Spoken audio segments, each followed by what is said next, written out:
Well, a very good morning and welcome to the Hungaroring for the next race in the Formula 3 European Championship. As Esteban Ocon, our pole sitter, we can see there as we get ready for race number 2 in the FIA Formula 3 European Championship here at the Hungaroring. And going slightly better in terms of qualifying for this race 2 is Fuoco that we can see there. And here is David Addison. Good racing prospect. Absolutely so, Dave Richardson. Esteban Ocon is the man, as you say, on pole position. And we know that he's quick, and we know that he can race well. But yesterday, he proved that he needs to make better starts. And he also proved post-race, and we had a glimpse of this at Po as well, that he doesn't like being beaten. He was decidedly stony-faced on the podium. Well, Esteban Ocon is a talent, everybody says so, and he wants to make sure that people understand how good he is with another victory here. He's had 3 wins, but so too has Tom Blomqvist. This man, Lucas Auer, is 3rd on the grid, and he's been a winner this year as well. He won the race at Hockenheim. He's 3rd in the championship. Ocon now is 50 points ahead of Blomqvist with Lucas Auer 3rd, and it's Felix Rosenqvist, another man who's had a win this year indeed. In the last meeting at Po, the Po Grand Prix, he won race 3 there. He is going to start 4th on the grid. And he's somebody that came into this season as many people's tip for the championship. He's now 7th in the championship on 64 points against the 182 of Esteban Ocon. Now, I know there's a long way to go. It's a 33 race series, but even so, he has given himself a mighty struggle. It was a nightmare, wasn't it, for this man yesterday, Max Verstappen. Clutch problem. Had a clutch problem that ended really rather quickly his race yesterday. So we'll be looking for, and he will be hoping for, far, far superior here in this race. This man didn't do it wrong, did he? No, he had a very good race. Tom Blomqvist we're talking about. He was yesterday's winner and a relatively dominant winner because he was nearly 5 seconds to the good at flag 4. But then, when it got to qualifying, it kind of unravelled a bit because this is a grid set in a qualifying session that took place after the first race. And so Blomqvist had what you would have thought was the perfect car. Yes. What did they do to it in qualifying? Because suddenly it was only good enough for 6th. This grid is your best time from that session. The race 3 grid is your 2nd best lap time. So something somewhere went a bit awry for Blomqvist, and Antonio Giovinazzi here will start 7th. Blomqvist is the main threat now to Ocon in the championship. Giovinazzi is still trying to get his first win of the season on the board, although he has had a 2nd place. What that gives us, once more, is the 6 race winners that we've had this year, locking out the top 6 places on the grid. Expect the fight to come from them. 8th on the grid is this man, Jordan King, the Brit, in the Volkswagen-powered car operated by Trevor Carlin. The front of the grid, of course, Esteban Ocon and Antonio Fuoco, teammates at Prema Power Team, Mercedes-Benz power. And people do tell you that Mercedes is the more powerful engine. Well, yesterday, nobody told Tom Blomqvist that because his Volkswagen power unit got the drop and made sure it won the race for Carlin. Going back further on the grid, there's Jake Dennis for the Racing Steps Foundation. His car, again, run by Carlin. And Jake Dennis had to start race 1 at the back of the grid after a drive shaft problem, and he carved his way up to 11th yesterday, which was a very good effort, but massively frustrating because 11th is the first one outside the points. So all that work in the championship really gave him nothing whatsoever. So he starts better today. Nicholas Latifi, perversely, was another driver at the back of the grid yesterday, like Jake Dennis. He finds himself near him on the grid once again here. Latifi's dramas in qualifying was a steering column issue. He dragged himself up the order yesterday, but then copped a drive-through penalty. 22nd was his ultimate reward. And the Canadian is not having a good season, really. 2nd year in the championship, he's got the car knowledge. The Hungaroring is a circuit new to many of them, although they did do some pre-season testing here. And Latifi, for Prema Power Team, should be able to make a little bit of progress in this race. But overtaking ain't that easy because this is a circuit with few overtaking opportunities. And apart from the pit straight you're looking at now, it's a narrow circuit, so there's one line. So it does conspire a little bit against drivers overtaking. However, it's another round which is important in which to score points, and so I'm sure that some will push harder than others. And if you can force an error out of the guy ahead of you, then a position is yours for the taking. Yes, and often that's what it takes, isn't it? And we just saw as one of the shots gave us just a brief glimpse of the sky. Yesterday was grey, dour and grey and even greyer in terms of weather conditions. Well put. Yeah, just seeing a little bit more sunshine and blue sky today. So we will see just what a difference that makes in terms of this race. Of course, another race to come from the FIA Formula 3 European Championship. That comes right at the end of the day here as well. So kind of either end of the day that the Formula 3 cars are out there racing, and the crowd assembling for what is a big weekend here at the Hungaroring. Of course, the FIA Formula 3 European Championship forming part of the whole DTM package that comes here to the Hungaroring. Ocon for Oko, our Rosenquist, the first 2 rows. Max Verstappen, 5th on the grid, a race winner already. And you tend to forget, because he looks so good, that it's his first year, not just in Formula 3, but in car racing. He's done a lot of testing, yes. He's done a lot of karting and has had lots of success in that. But a kart compared to a Formula 3 car, massive difference. Yes, of course. Somebody that really impressed me yesterday was Szymkowiak. And he's down the order a bit, isn't he? P19. But Szymkowiak yesterday really getting it together, I felt. And I thought he looked quite promising. Yeah, he was in the top 10. He got himself up to 8th, which would have been his best finish. Hitherto it had been 14th, and then a couple of people ahead got drive-through penalties, so he ended up in 6th position. He was flattered a little, but you're absolutely right. He looked as though he belonged there. There is Esteban Ocon, ready for the start on what I would suggest are a scrub set of tyres, looking at that. And Esteban Ocon needs to make a good start. That was his undoing yesterday. Antonio Fuoco there, 2nd on the grid, had a win at Silverstone, and he needs to fight back because he's slipping down the order in the championship. He had a really duff weekend at Pau, and that did for him a bit. His family, staunch supporters, always here, always noisy, all wearing their Antonio Fuoco T-shirts and cheering him to the echo. But his Prema Power team car has not been the strongest. And of course, when your teammate is doing all the winning, that can certainly get into your mind a little bit, can't it? Yes, I'm sure you're right. Sure, you're right. So the grid is assembled there.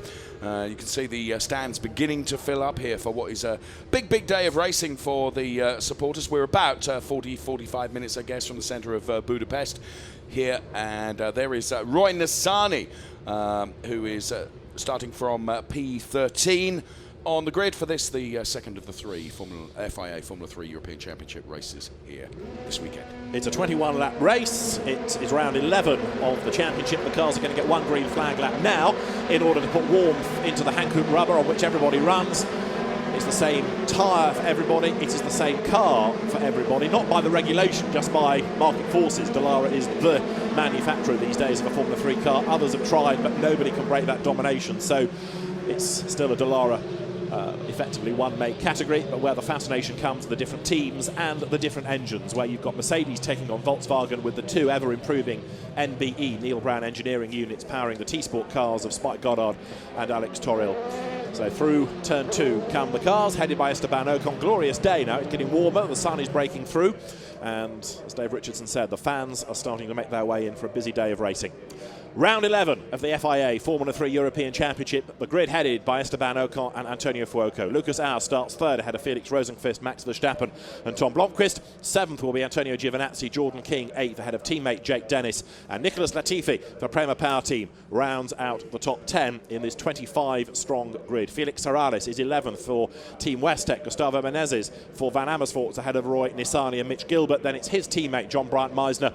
Dennis van der Laar 16th ahead of Felipe Guimaraes and Sean Galail. Jules Szymkowiak starts 19th on the grid ahead of Tatiana Calderon, with Alex Toril and teammate Spike Goddard 21st and 22nd. Hector Hurst is 23rd ahead of the returning Sandro Zeller, and it is Michele Beretta, who went off in yesterday's race, who is going to be at the back of the grid. His teammate Riccardo Agostini not here this weekend. Something to do with the differential problem, the differential between the amount of Euros he's got and the amount of Euros he needs in order to keep the drive through the course of the weekend. So that's why he's not, sadly, here this weekend. 25 cars we have. So that's the beautiful backdrop of the local scenery as the cars weave their way now up towards the line. And Esteban Ocon will be thinking about how he can make the absolute perfect start, because he could win the race off the line heading into turn 1. You were just saying there about that differential problem. And what it did, it proved yesterday for our race winner, Tom Blomqvist, who, through support from Jagonia IAM, you see that livery across so many of these F3 cars, that has given him the opportunity to be back on the grid. And we're seeing the talent that is Tom Blomqvist, which could have been hidden away from us. Absolutely right. And although, as you make the point, that team really operates to put Sean Galal on the grid as the son of the KFC and other fast food franchises in Indonesia, it gives a lifeline to Blomqvist and Antonio Giovinazzi as well, and they are two talents that deserve to be here. And Blomqvist, remember, is now equal to Ocon, about whom, myself included, people bang on about being so good. Well, he's won the same number of races, underlines Blomqvist's ability as well. Esteban Ocon may not look the quickest, certainly when you put him up against Max Verstappen, who takes you breath away with his bravery and car control. But Esteban Ocon, is it a cliche to say he's Alain Prost-like? He's smooth and quick. Well, he certainly delivers. Let's see whether he can deliver a good start. 21 laps in prospect. Round 11 of the FIA Formula 3 European Championship of the Hungaroring about to get underway. 5 lights are red, lights out, away they go. One car does bog down, and it was Giovinazzi. Jake Dennis gets the drop on him, but Ocon leads the way. He's moved right across to defend from Fuoco on the run down towards turn 1. Esteban Ocon leads the way. Jake Dennis is 4th on the inside for the Racing Steps Foundation's Carlin entry. Fantastic start. He might get mugged on the inside if he's not careful. He hangs on to it coming out of the corner. The leader is Esteban Ocon. Antonio Fuoco is in 2nd place. In 3rd is Lucas Auer. But the hero of the first 2 corners is Jake Dennis, who is just about hanging on to 4th, although round the outside tries to go Felix Rosenqvist. Jake Dennis hangs on to it. Fabulous bit of driving. A really good start from Jake Dennis. He had to weave around Antonio Giovinazzi, who was slow away, and Jake Dennis, who started 9th on the grid, is up to 4th place. Brilliant stuff, and that, I'm afraid, is Michele Beretta, whose weekend of woe continues. And I was watching further down the grid, and Alexander Torrell, another one that made a great start and got through the middle of the pack. Be interested to see how many places Alexander Torrell managed to make up there. But what a start in this Formula 3 race. Race 2 then here at the Hungaroring. Just a perfect start by Jake Dennis. He made a great getaway, and as others defended, the road opened up ahead of him. Can't wait for a replay of that start so he can watch it back, but he's got ahead of other people you would think would be quick, like Max Verstappen amongst others. But Esteban Ocon is the man who leads the way, and he's trying to gap the opposition then as they work their way down towards turn 12 for the first time in this 21-lap race. Look at the gap Ocon has got already. Fuoco 2nd, 3rd is Auer. Jake Dennis 4th, just ahead of Felix Rosenqvist. Gustavo Menezes is under attack from Felix Morales there. But this is what we anticipated yesterday, really, from Esteban Ocon. He made the perfect start, and look at that. He's going to be over a second, I would suggest, at the end of lap 1 as he comes over the timing line. It's over a second and a half. 1.6 is the advantage. Right, we're on lap 2 of 21, and the question is who's going to be second, because unless he throws it at the weeds, Ocon's got this in his pocket. So Ocon, Fuoco, Auer, Dennis Rosenqvist then. Oh. We have a drive-through penalty day for Jake Dennis. So much for me saying it was the perfect start. He apparently was too keen out of the blocks, and it's a drive-through penalty for Jake Dennis. It was under investigation, and very quickly, because they've got the data to prove it, it's a jump start. Let's have a look. Oh, he does move, doesn't he? Yes. So clearly, yeah, out go the lights. And he was just a little bit anticipatory to get round Giovinazzi, who bogged down. So Jake Dennis, well, he still worked his way through the traffic effectively, but I'm afraid to say that it was just a gnat too quick off the line, and so he will serve a drive-through penalty. Big disappointment that, because he was setting himself up nicely for a great finish. There he is in 4th place, Jake Dennis, but yeah, it's confirmation on the screen now. The drive-through penalty for a jump start. I thought it would look good, but in replay you see just how good it was, and so a penalty comes his way, and that throws him not only down the order but again out of the points. Yes. Well, there we have it. The Racing Steps Foundation driver then going to have to take that drive-through penalty within 3 laps of it having been awarded. So he's actually not going to gain much through staying out, is he? He may as well take it as quickly as possible. And he comes, does it this time. So straight away the team's on the radio. And depending on what happens later in the race, he might be able to buy back some places, but slowly he comes down the pit lane. A drive-through is getting on for the wrong side of 20 seconds. It's somewhere about 23, 24, 25 seconds, that area. So early in the race, when the cars are tightly bunched, it does you more harm because you fall behind more cars. Yes. So he will rejoin a long way down the order. So normality is resumed at the front. Esteban Ocon, unlike yesterday, is the dominant race leader, and underlining why he is so good in a Formula 3 car. It is a Prema Power Team 1-2. It is Muka Motorsport now 3rd and 4th. That's Mercedes 1, 2, 3, 4. The best Volkswagen 5th. powering Max Verstappen, who's up into 5th, ahead of Tom Blomqvist now, who inherits 6th place. 7th is Giovinazzi, 8th is Menezes, 9th is Sorales, and 10th will be, whoever is next after Jake Dennis's penalty, it should be Latifi, who inherits a place in the top 10. Well, first penalty to come then, and we will see yesterday, as we see a replay of the start here. Looking back down through the grid, we'll see if any other penalties are out, and that confirmation, I think it was close, David, but it was a jump. It was, yes, just fractionally ahead of the lights going out, but yeah, it was a jump, and it doesn't matter by how much you jump, a jump's a jump, isn't it? So he gets the penalty, but look at the way that he'd worked his way around the outside of traffic, then he's got across to the inside line and worked his way through. So even though he was slightly anticipatory away, he still had a lot of cars to work his way through. Verstappen got forced out wide, Menezes got forced out wide at turn 1. So to Tatiana Calderon near the back of the grid. Yes, Al was away on the outside as well and had a bit of a lock-up, but was able to hold on to it, wasn't he?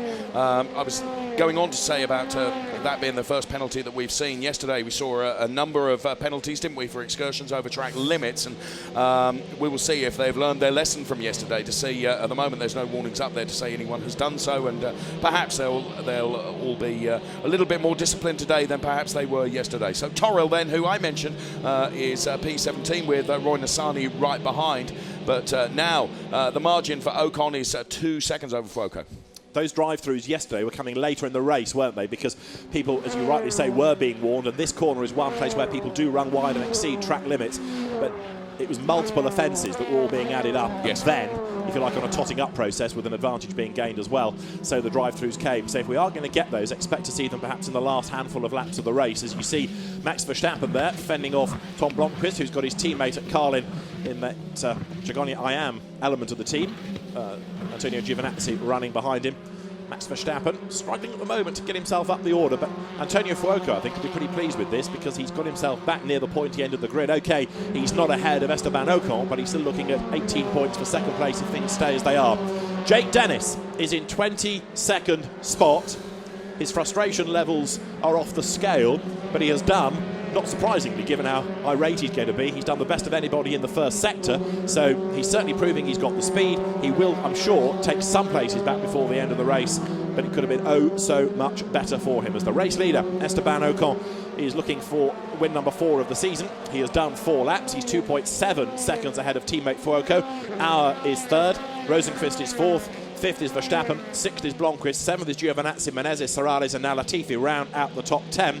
And the Inter-Nissan Fortec battle for 11th is John Brian Meisner at the moment, ahead of his teammate Mitch Gilbert, the Australian, behind the Swede.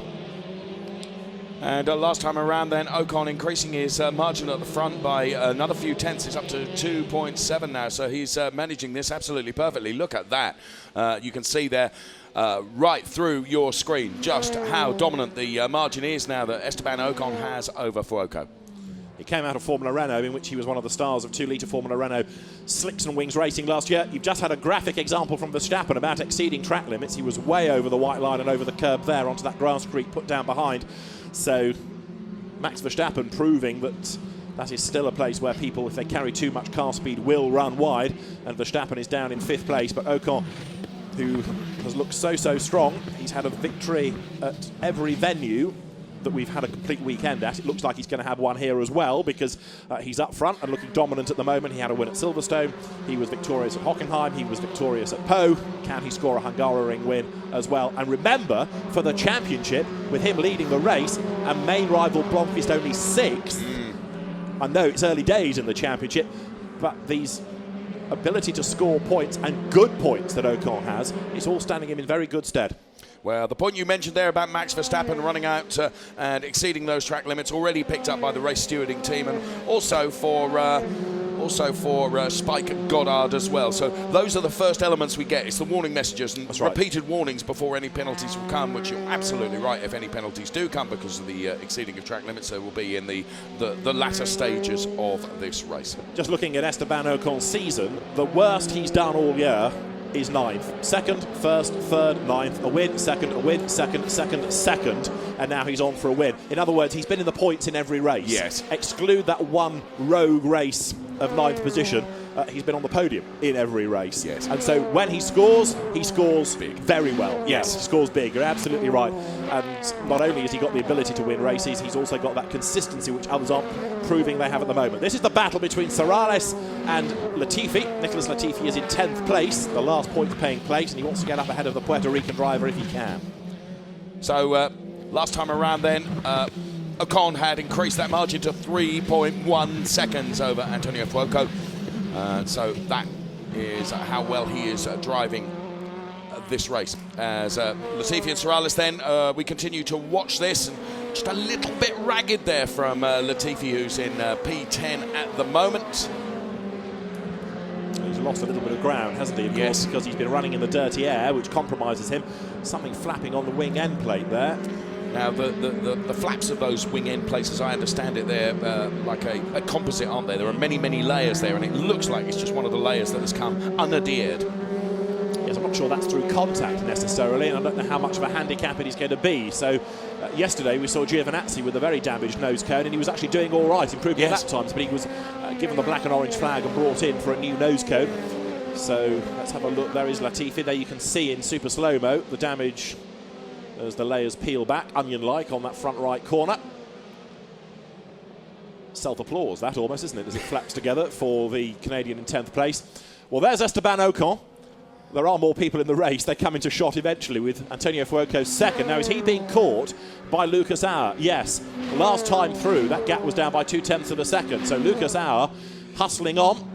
Winner already this year. He's been a winner in the past in both the FIA Championship and its predecessor, the Formula 3 Euro Series, and the gap continuing to be a modest one between the two of them. Fuoco ahead of Auer, 0.9 of a second. Now we are on to lap number 7, and Fuoco looking good for that second place, but Auer is inching up onto the back of him, but he won't find it easy to find a way by. Just as you picked up on Lucas Auer there, I noticed that he ran wide there at turn 4, and that's been picked up already. He's got a warning as well, so Lucas Auer then needing to keep his nose clean to avoid any penalty for exceeding of track limits. So there we see Lucas Auer then, the first warning for him.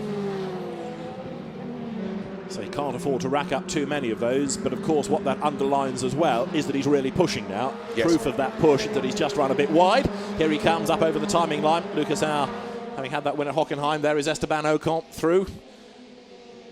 And I talked about that race. He was 9th, and earlier on in the season he was on target for 3rd until fuel pressure gremlins got in the way on the last lap and he stuttered to 9th place. Had it not been for that, he would have been on the podium in every race, which is a mighty achievement. He's just got that one little blip on the score sheet from this year, but the way that he drives, barely do you see him make a mistake. And now with a 3.4 second cushion, he's on target seemingly for another victory. We have a drive-through penalty being given to Spike Goddard, failing to manage track limits, so that's the first one, and it's come early in the race today. Yes. So as we see super slow-mo there of Ocon as he attacks one of those sausage curbs, and then we see Antonio Fuoco really rattling that nose cone as they go across the curbs here. The cars are so very technical, aren't they? And you know, we saw yesterday, didn't we, with that nose cone when it was off and just literally hanging on there. And remarkably, it didn't compromise on lap time, did it? But it was, in the end, it was just considered to be a danger, wasn't it? That's right. Yes. I mean, these cars so susceptible to the conditions as well. The ambient temperature will strangle the power of the engines to an extent. A change of wind direction will affect the aero. They're very sensitive things. But it's why people come out of this having done well and then do well in the DTM, because of the aero on those cars as well. And that's why teams tend to look for people that have come from a single-seater background now for DTM, rather, say, than the Carrera Cup or the Sirocco Series or GT racing. This is the battle that's still developing for second place. Lucas Auer was a little bit quicker in the first sector, but he lost a little bit of ground in the middle sector. Can he piece together it over the whole lap? Esteban Ocon is almost in race 3, such is his margin. It's 3.9 seconds now over Fuoco, who's half a second up on Lucas Auer, the nephew of Gerhard Berger, and Auer has a rather cheeky look up the inside at turn 1 to try and unsettle Antonio Fuoco, but he wasn't really close enough for that to be a serious bid. But you know, if that were to distract Fuoco and force him out wide, it's worth a punt. Next to fall under the steward's eyes is down there in P16. Guimarães then is the next to get a black and white flag for failing to manage the track limits at turn 4. It's turn 4, it's turn 11, and here's Spike Goddard then taking his drive through. That was our judicial correspondent Dave Richardson live from the Hungaroring, because it's getting like that. More and more people now, as you say, being given these warnings, given these penalties, and there is Spike Goddard in the T-Sport NBE engined Dallara, making his way through the pit lane. He was way down the order anyway, I'm afraid to say, the Australian, but he will get back into the race. Don't cross that white line. That happened yesterday from memory, Fuoco, and you get a penalty if you cross that white line as well. So Spike Goddard does the right thing by avoiding it. Fuoco still there in second spot. Lucas Auer was looking a little bit ragged behind him. You saw the back step out slightly as he came through turn 9 and 10. There is Felix Rosenqvist behind now. Max Verstappen bursts onto the scene, doesn't he, with all that speed, with all that bravery. The way that he drives is so aggressive. It's great to watch. And he's got Tom Blomqvist not that far behind him. Blomqvist quicker in sector 1, quicker in sector 2. So there's a battle developing now for 5th place between the two sons of famous competitors, one out of Formula 1, one out of rallying. Yes, very much so. And Blomqvist, of course, on a bit of a high from the victory yesterday, and then, as you say, really disappointing qualifying actually, because he should have gone into that qualifying session on real confidence high. But whether, as you say, something went wrong in the setup, didn't it, in terms of qualifying, which compromised where Tom Blomqvist has started in this race. Max Verstappen, drive-through penalty for failing to manage the track limits. Max Verstappen in 5th place cops a drive-through. Well, there we are, you and I saying that any penalties, drive-throughs, going to come much later in the race. Not even at half distance. No, caution is being well and truly thrown to the wind, isn't it? There's a bit of overnight rain that we had in the area last night. Not too much, but I wonder whether that has washed away some of the rubber and has just changed the grip level ever so slightly. Well, Max Verstappen is always going to catch the eye because of the way that he drives. It is spectacular. It is with 100% commitment. Leaving the track is a little bit of an understatement sometimes, given Verstappen's bravery. He works magic in a car, but I'm afraid he has gone the wrong side of the track limits too often, and so he will get a drive-through, and that's going to put him down the order. Good for Blomqvist, though, because he will buy into another place. It's more points for the championship. It makes him the top VW-powered driver in the order, and 5th ain't good enough for him, but it's better. Just taking a bit further, the almost aggressive style of Verstappen, which is so attractive to us. He has on the start-finish line a banner, which I pointed out yesterday, which just says that overtaking is still allowed. It is. So he's keeping within the white lines, you could argue, as into the pit lane he comes. Fair so point. Verstappen takes the drive-through. But yeah, he's one of those drivers, and you get them sort of every year's intake of Formula 3. There's always one who stands out as the real trier. Somebody that can have a go. Will Buller, for example, was always one in seasons past. Rodolfo Gonzalez was one in years past as well. So down the pit lane comes Verstappen, and back to the court circular. Others being warned about track limits. Well, yeah, but of note also, Antonio Fuoco. And that's interesting, because the man in second place now perhaps exceeding the track limits as he tries to respond to the challenge being applied by Lucas Auer behind him. So there is your leader, Mr. Perfect, Esteban Ocon. Pole leading the way, fastest lap to his name as well at the moment, but second and third, Fuoco being caught a bit by Auer.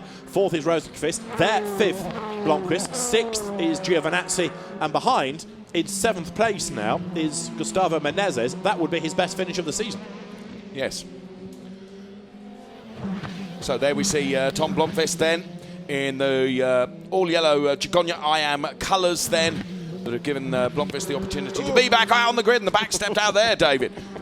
Well, that was his dad for a minute with a big power slide. So Tom Blomqvist, the son of World Rally champion Stig Blomqvist, hangs onto the slide, and former British Formula Renault champion running at the moment in 5th place. But yes, the back just getting away slightly from him there. Yesterday's dominant race winner, keeping his teammate at bay for the moment, Antonio Giovinazzi, who runs wide, and even wider goes Menezes, and that's the kind of thing that the race officials are going to look at. In Menezes' defence, he's following with maximum concentration the man ahead. He's pushing, he's measuring his braking slightly against that driver, so if he goes wide, he also will go wide, because he's carrying a similar amount of speed, but he goes even wider because he's been tricked a little bit by the late braking and the wide running of Giovinazzi as they come over the timing line. Who else is being warned about? Sorales, yeah, and Michele Beretta, who started late from the pit lane and has gone the wrong side of the white line. So it's a long, long list. I think we'll tell you who doesn't get warned now. And Esteban Ocon is on that list because he's doing a splendid job up front, isn't he? And he now leads by 4.3 seconds.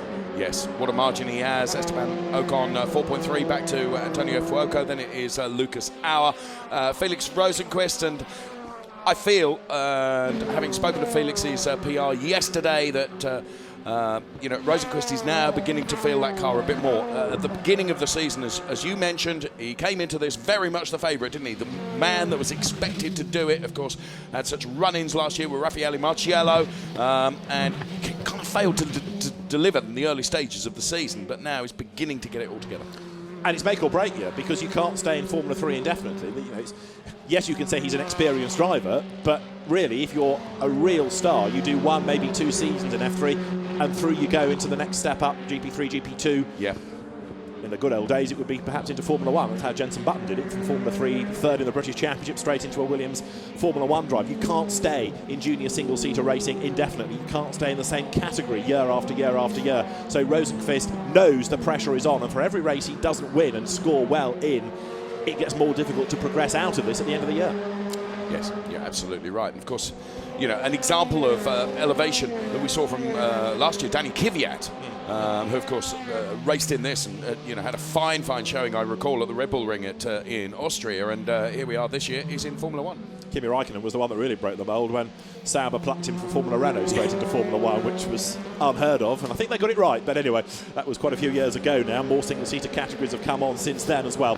The lead gap is Esteban Ocon, 4.9 seconds to the good now over Antonio Fuoco. No more drive-through penalties since Verstappen's. Now he is down in 20th place, Max Verstappen, Jos Verstappen's son. 20th is Verstappen, and Spike Goddard is down in 23rd after his dramas. The one that we've not seen continue in the race is Jordan King, who we lost on lap 1, the British driver, who was relatively well placed on the grid, wasn't he? He was on the 4th row, but I think we lost him on that first lap.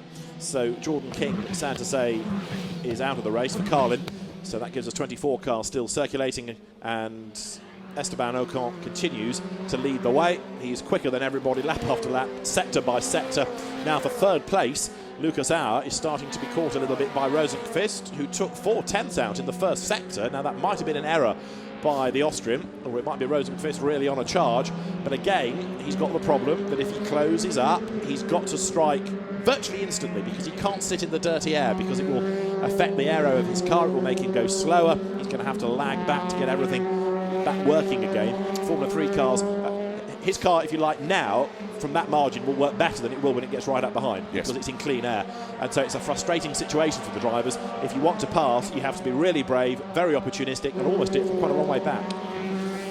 Okay, next to be warned is car number 28, that being Jake Dennis, and that was turn 4. Also being warned is Alexander Toril, and now Alexander Toril gets a drive-through penalty. And that's for failing to manage the track limits.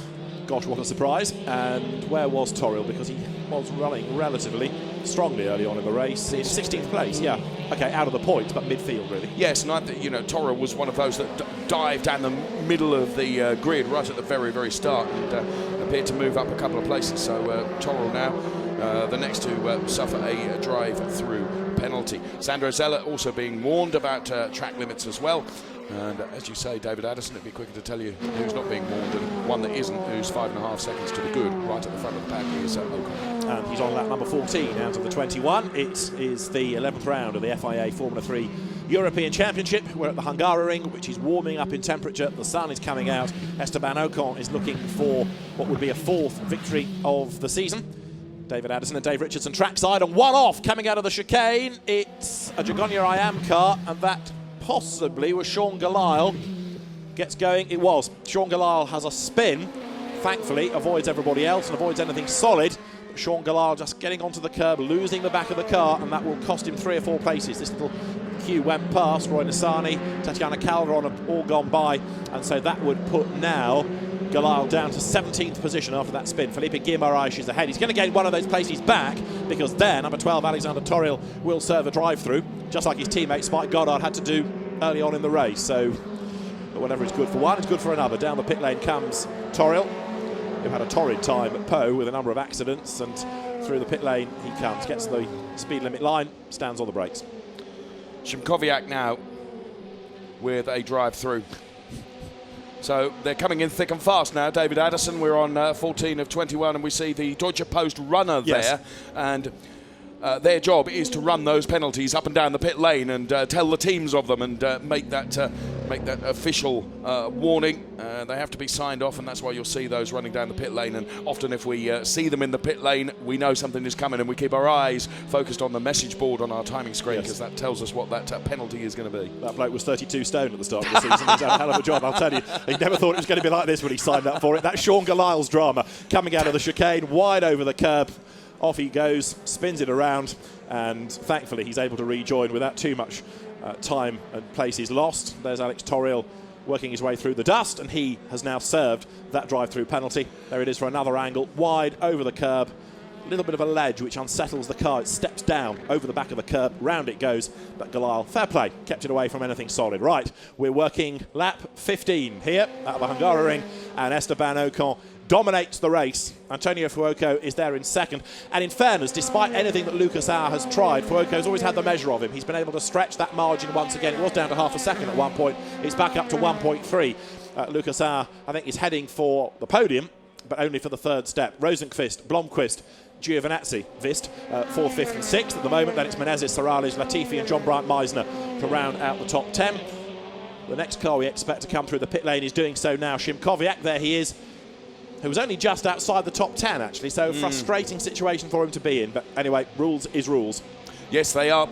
So Szymkowiak then takes his drive-through penalty. See him coming down the pit lane right now as our camera picks it up. And on Friday here at the Hungaroring, David and I did our track walk and learned so much about this circuit. Sometimes you don't necessarily see from the brilliant TV pictures that we were able to bring you just how uphill and downhill some of these sections are.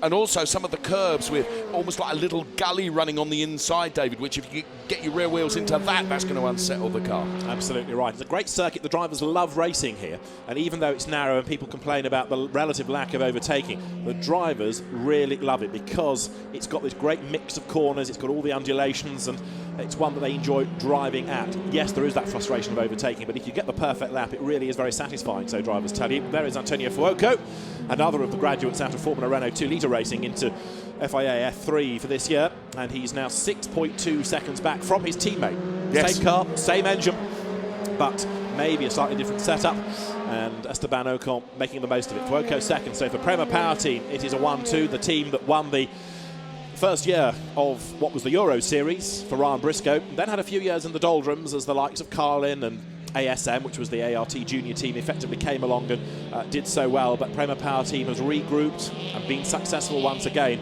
and has positioned itself once more as one of, if not the top team within this championship. There is Roy Nissany's Muka Motorsport car coming over the line. He's up to 14th now, benefiting from Szymkowiak's drive-through penalty, and his next target is Felipe Guimarães, a race winner in British F3 last year. Well, you mentioned Roy Nissany. He's the next to have been warned about track limits, so we'll keep our eye on, or rather Roy Nissany needs to keep his eyes on what he's doing, doesn't he? Because it would appear you're not getting too many warnings, David, before a penalty is judged. And Roy Nissany there in the familiar orange colours then as they head down.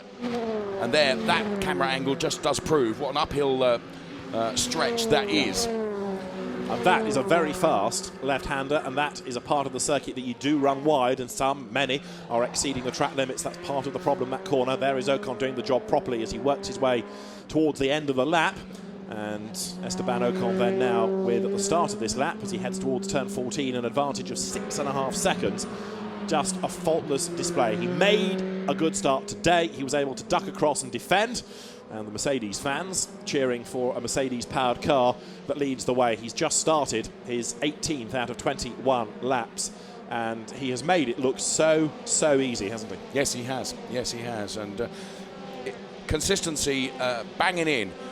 Quality lap after quality lap after quality lap is what has enabled him to just increase that margin back to Fuoco. 7 seconds it is now. Every single lap he's hitting the apex perfectly. He is delivering just great driving. Absolutely so. Now this is second and third. And all of a sudden, it has closed right up, hasn't it? The last time we looked, it was 1.3 seconds. Now it's half a second between Fuoco and Lucas Auer, who is having another push because he's running out of laps, and he knows this could well be the last roll of the dice. Can he apply some pressure to Fuoco? They both had a warning about track limits, so they've got to be careful here, both in terms of aggression and defence. But Lucas Auer has not given up, has he, in his quest to get onto terms and get past Antonio Fuoco, who was a race winner at Silverstone at the start of the year. He won race 3 at one of the, if you like, away weekends for the championship. It hooks up for the majority of the season with the DTM, but it started at Silverstone with World Endurance Championship race. Then it went to Hockenheim, then to Po, where it was very much the headline event for the 73rd Po Grand Prix, won by Felix Rosenqvist, and now back with the DTM this weekend at the Hungaroring.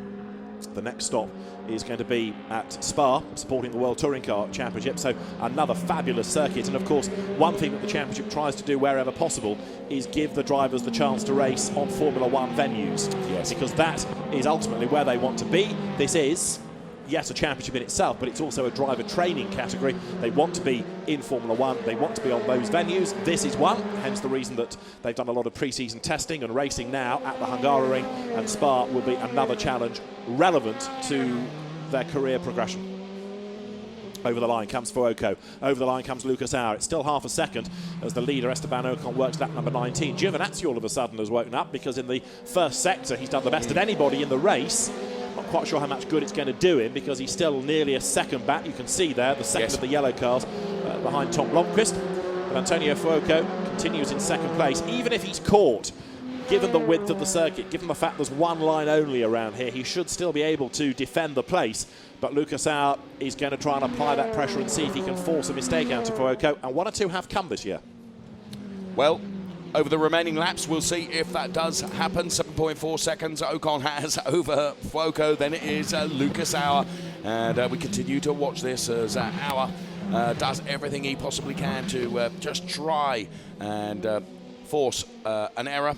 Latifi is the next one to be shown a black and white warning flag here. Bloke with the flag's really. got RSI. I mean, waving at everybody nearly. So yet another one is warned about it. And there's another race to come. So the team, I notice we've now got of runners in the pit lane to deliver the penalty messages for the team managers to approve and sign. They're going to be kept busy in race 3 as well, no doubt. There's Lucas Auer, and as he is now stuck behind Antonio Fuoco, so Rosenqvist is inching up onto the back of him. That gap is down to a second as Esteban Ocon has just started his penultimate lap, and a drive-through penalty, Dave, is coming for... My goodness me. A drive-through penalty for Galeal. So that is the man that is 16th. That gives Max Verstappen a place. Yes. It gives Jake Dennis a place. They were behind. So Sean Galeal is the next one to have transgressed. Now, of course, as you get late in the race, there's almost not enough time to take a drive-through. And so if it's within the last 3 laps, you can do it as a time penalty, can't you, retrospectively? Yes, that's right. The time penalty gets added on, doesn't it? Because there isn't actually the physical ability to take that drive-through penalty. So there we can see the car come into the pit lane to take the drive-through penalty, leaving the track, exceeding the track limits. It's been a favourite expression, I'm afraid, during the course of the 2 FIA Formula 3 European Championship races that we've brought you so far. Another one to come a little bit later on today, right at the end of the day, in fact, when it will have perhaps cooled down a little bit. And just as I say that, from the corner of my eye in our commentary position up high in one of the grandstands, I can see another one of the ultra-fit Deutsche Post runners doing a length now of the pit lane. So expect another one to come, perhaps. Okay, interesting. So Galeal did have enough time left in the race. The team on the radio straight away take the penalty. If a drive-through is about 25 seconds and you get 30 seconds added on at the end, it's worth taking that penalty because it could give you a place or 2. So the team doing the right thing at Carlin and bringing him in. But if anybody were to be given that penalty, say, on the last lap, and therefore it just is not possible to take it, it would be time added on afterwards, and that would shuffle the result. Latifi continuing despite his flapping wing end plate. He was given a driving standards flag, and Latifi is in 9th place behind Felix Morales as the race leaders have just started the last lap. Esteban Ocon leading now by 7.8 seconds in what has been an absolutely superb drive. He's not put a wheel wrong. It was a great start. He's controlled the race from the front. And if you wonder why people go on about how good this Esteban Ocon bloke is, ta-da. Yes. There we are, 7.8 seconds. That's how good, isn't it? Every single lap, David, has been faultless, hasn't Absolutely, absolutely. And it's going to be win number 4. So he wins that psychological battle over Tom Blomqvist because he's put himself back ahead on number of wins. He increases his margin in terms of points in the championship anyway, heading into the next round at the end of the day here. And then they go to Spa, then they go to Norris Ring, and then they go to Moscow. Fabulous circuits, the Red Bull Ring, the Nürburgring, Imola, and it all ends at Hockenheim in mid to late October. So a great spread of different venues on the calendar that will really test drivers and teams as well over the course of the remainder of 2014. But here at the Hungaroring, Esteban Ocon is heading for win number 4. Prema Power Team will be celebrating once more because it's going to be a 1-2 finish for the crack Italian squad. There is the second place car, Antonio Fuoco, and even though Lucas Auer is closing, I don't think he's going to get there in time as Esteban Ocon now worked his way uphill. One more corner to go. Win number 4 is around the corner, and Esteban Ocon lines it up for the checkered flag. Esteban Ocon wins Round 11 of the FIA Formula 3 European Championship at the Hungaroring, and he wins from his teammate Antonio Fuoco, who comes home now second. Lucas Auer is third, Felix Rosenqvist fourth, Tom Blomqvist is fifth, Antonio Giovinazzi sixth, and a best yet, seventh for Gustavo Menezes. The American driver takes his best finish of the season. And with more warning flags going out at the end for Jake Dennis, he will come home outside the points after his drive-through for a jump start.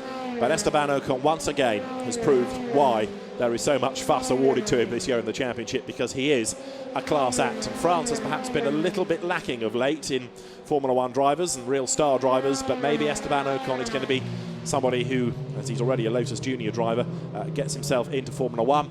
And under investigation at the end of the race, number 9, Mitch Gilbert, he has been given a black and white warning flag as he crosses the line. A notional flag effectively for failing to manage track limits, but it'll go in the race director's book, and he will no doubt remind the teams before race 3 about the importance of track limits. But the drivers should know anyway. They are told about it at the briefing, and if they're copping drive-through penalties, then it should sharpen the mind. But Esteban Ocon, never once warned, never once in jeopardy. There you are, out of the last corner, up to the white line and no further, back across to the checkered flag to celebrate with the team. And Esteban Ocon takes win number 4 of the season. He wins in the end by just under 7 seconds. He's a class act. You're absolutely right, a class act, and just to deliver lap after lap after lap faultlessly.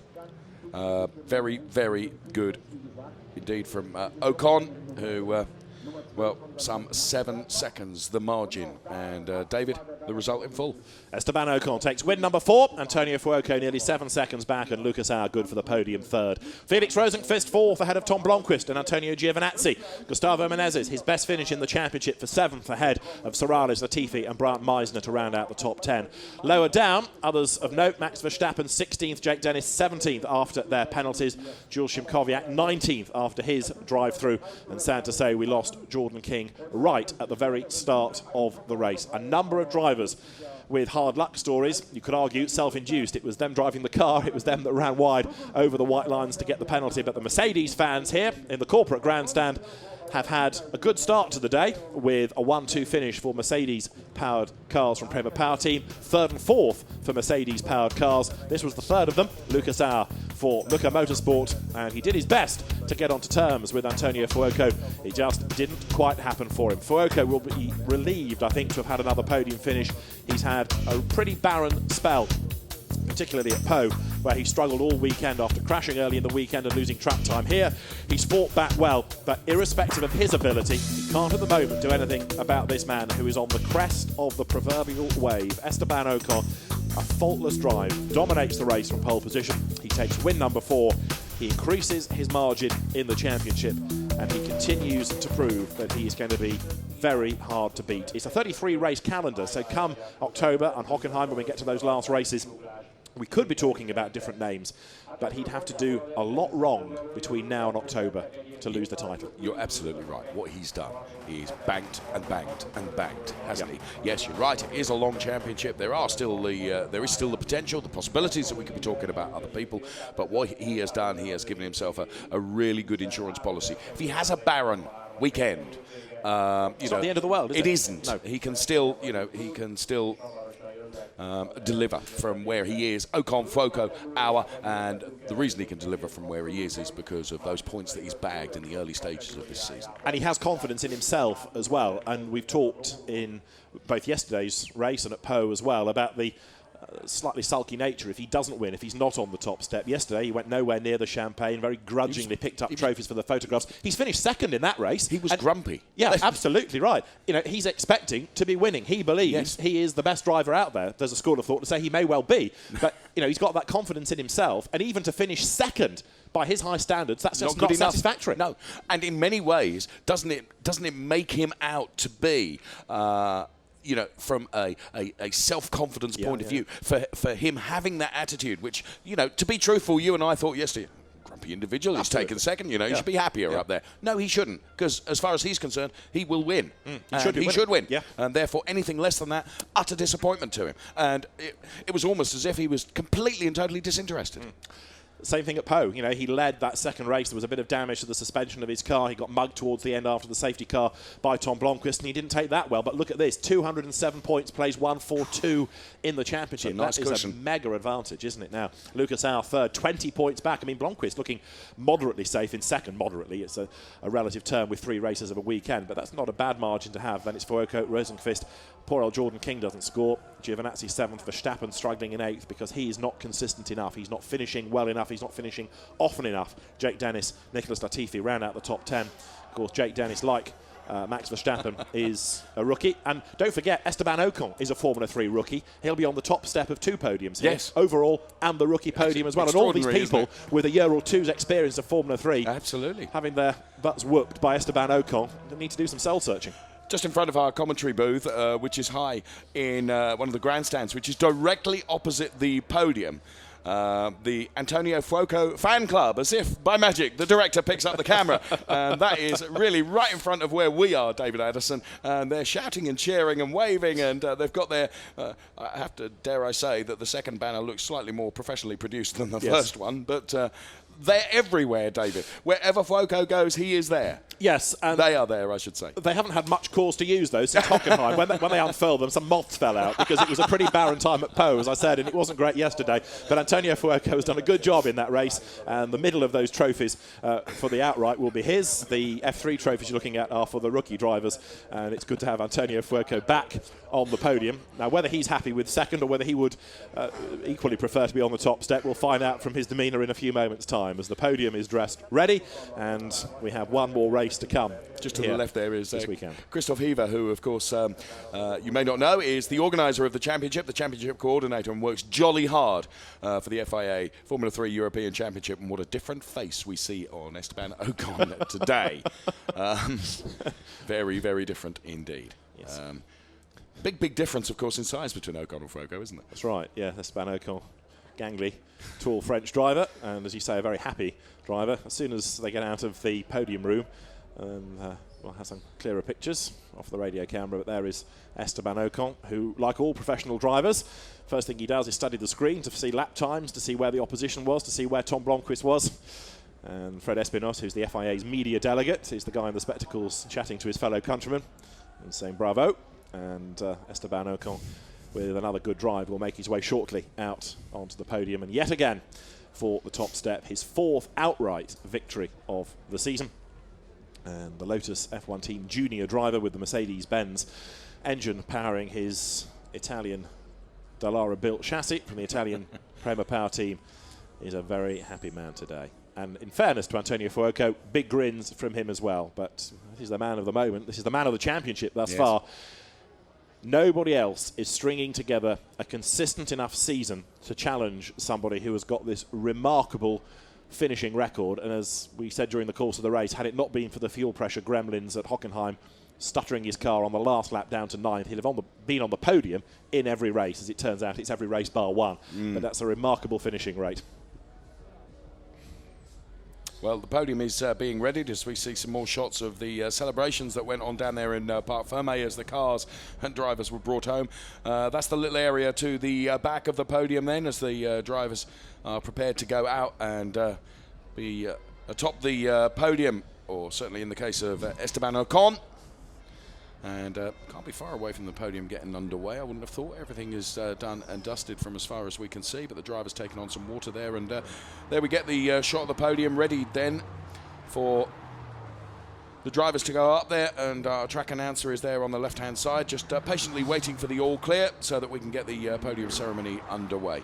Another race to come, of course, a bit later today, David. That's right, indeed. And on track at the moment, there are some high-speed manufacturer laps from BMW, one of the three manufacturers, of course, involved in the DTM, which makes its return to the Hungaroring. First time that the DTM has been here since 1988, and Formula 3 coming as a support race for this weekend. So the championship organisers are making sure that everybody's where they need to be. Not quite sure what it is that we're waiting for now, because we've got drivers, we've got representatives of the team, but I think now all is good. So Esteban Ocon makes his way out onto the podium. Nerfs the cameraman on his way. Yes. That's the only drama he's had all race, isn't it, really, because it was so easy on track. But Esteban Ocon is on the top step of the podium. Antonio Fuoco, complimenti. He will take second place. Makes his way onto the step, and the fan club poised. And Lucas Auer for third, with Prema Power Team's representative to make an appearance on the podium as well. And as soon as everybody is there, once more this season, there will be the national anthem for Esteban Ocon and Prema Power Team's success. Win number 4 for the French driver. Most pedig kérem, hallgassuk meg a francia himnuszt a győztes tiszteletére.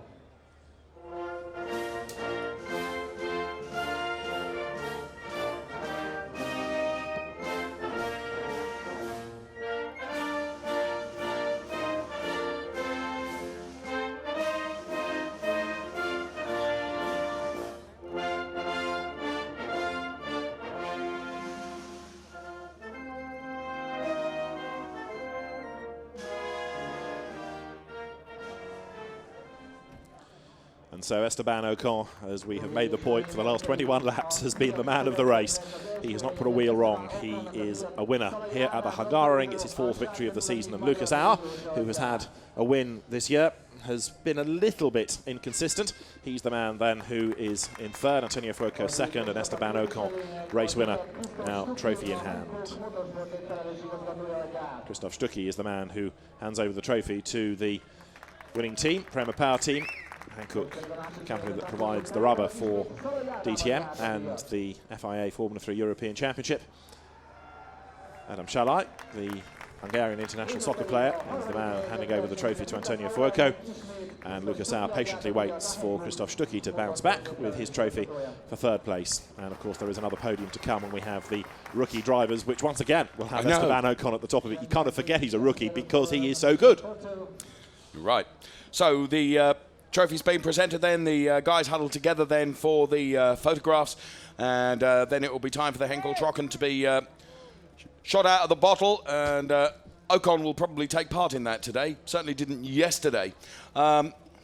Seeing Auer there, and my train of thought goes to Gerhard Berger, who of course has been the architect of what is now the FIA Formula 3 European Championship, and of course the previous incarnations of European F3 haven't always had the grids that we have now, and Gerhard Berger really is the architect of that, isn't he? Yes, I think he is. There was always this battle, if you like, unofficially, between the Euro Series and the British Championship as to which would be the strongest, and the British Championship introduced 3 races and reverse grids and more track time to attract entries, and it worked for a time, and the Euro Series did have a season or so where the grid was sort of mid to high teens and no more than that. But some people think Gerhard Berger has really hurt Formula 3 by putting all the effort into the FIA Championship as one premier category. Others think it's been absolutely the right move and he's done a very good job. The net result is that this now is where everybody wants to go to because of the prestige of it as the FIA Championship. What it is forcing people to do is reconsider what a domestic championship is all about. And perhaps now, instead of trying to take on a European Championship, it should be there as a feeder category. So you go, you learn about a Formula 3 car, you come into this as a second season of a Formula 3 racer, having done a domestic championship. So you do before. the domestic one almost as the training to get into this, which is to an extent. Yeah. To an extent, and that's something maybe that You know, the British Championship numerically is not strong, but I know that SRO is working hard to try and build up the numbers and attract people back into it. And of course, things come in fits and starts as well, and there will be a time where teams look at a championship and they think it's quite expensive. You know, we could go and do Formula 3 at a different level elsewhere and look at a budget, and so I think the domestic championships still have an important part to play. Right. But for as long as there is one FIA championship, the Premier Championship for the category, it's always going to do well. This isn't a replay, this is the rookie podium, and it's the top two drivers, Esteban Ocon and Antonio Fuoco, once again, which gets Antonio's family and fan club all fired up in lively fashion. And the rookie drivers then on the podium at the end of this 11th round of the championship.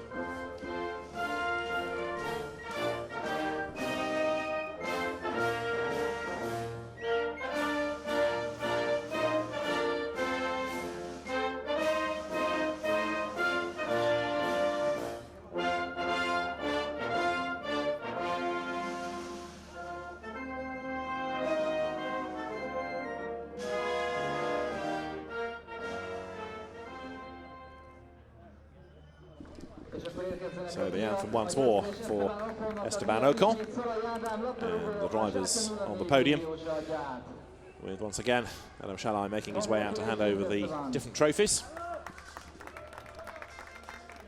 Esteban Ocon, very happy man in this race. It's kind of what he now expects, isn't it? A win outright as well as the rookie podium.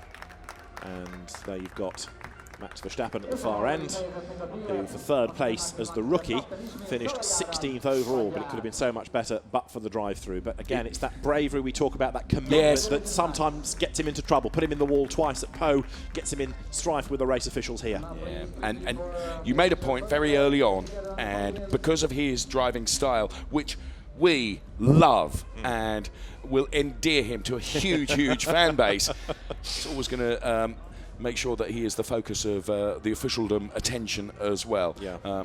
I think, to be fair, great to see him up there on the rookie podium. Of course it is. It's had a rotten weekend, really, hasn't he? Yeah, it should have been better. And, of course, you can say that about so many drivers, because you've got a championship now where the driving standards, the quality of the driver is so very good. And on sheer numbers alone, you can only have one winner. Today, that has been Esteban Ocon. He wins round 11 of the FIA Formula 3 European Championship. There's one more race to come from Hungaroring at the end of the day. For now, enjoy the highlights of round 11. For Dave Richardson, from David Addison, goodbye for now.